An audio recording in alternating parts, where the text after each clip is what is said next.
Let's dispense with formalities. A personal seat license is every bit the ripoff of which it has been portrayed for decades. It's a corporate scam in the most obvious manner, one way really rich people pay for really expensive stadiums without having to use their ATM card.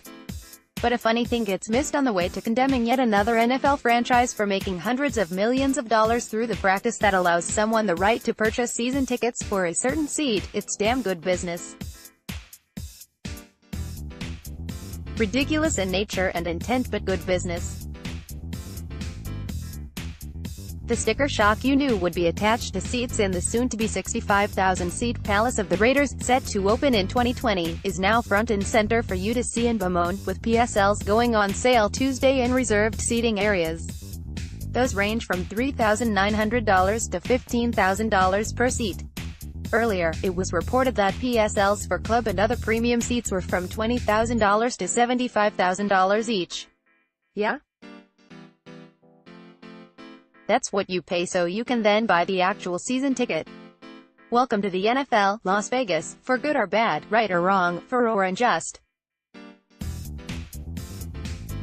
If you're not willing or able to pay the PSL freight, someone else is and will, and the Raiders know it. They weren't just happy with the response for club and premium seats, all of which are almost sold out. They were ecstatic, particularly when more than 70% of the purchases came from Nevada addresses.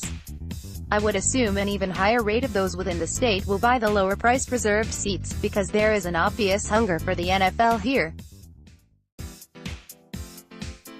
You might not be part of such euphoria, but it exists, and the Raiders are in the midst of proving it as seats continue to be purchased.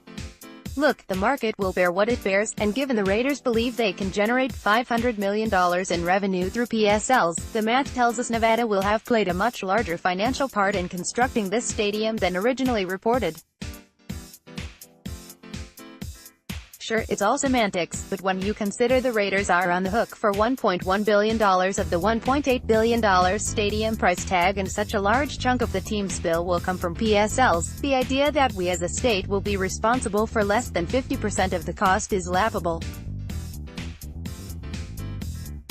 It reminds us about the debate of direct versus indirect costs to residents regarding the $750 million hotel room tax. Yes, such funds could potentially go to things like schools, police, fire and roads instead of a stadium, and yet there is no debating the fact that Nevada now owns a higher stake in the project than any entity involved. Which is how things have worked in most NFL stadium deals. I don't blame the Raiders for trying to make as much money as they can via PSLs. This is their world. You can define it as greed, and there are numerous examples across the NFL brand to support such a label, but it has proven to be an incredibly successful business model. Of course a percentage of fans will resent the team. Of course the Raiders might, in some cases, be trading loyalty for profit.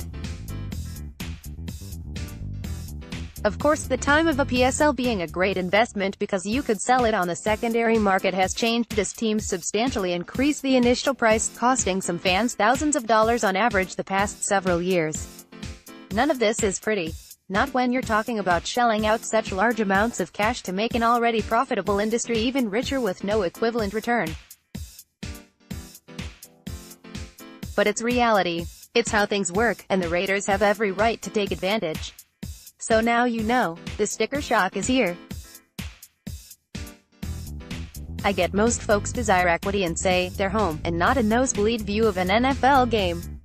I also realized the car I just purchased would equal that of about half a club seat in the Raiders stadium, which makes me wonder, would that come with a free half of a hot dog, too? Because when it comes to a PSL, it might be damn good business for the team owner, but bargains are limited for those paying the freight. Welcome to the NFL. Las Vegas is right. Contact columnist Ed Graney at reviewjournal.com or 702-383-4618. He can be heard at the Press Box, ESPN Radio 100.9 FM and 1100 AM, from 11 a.m. to 2 p.m., Monday through Friday. Follow at Ed Graney on Twitter.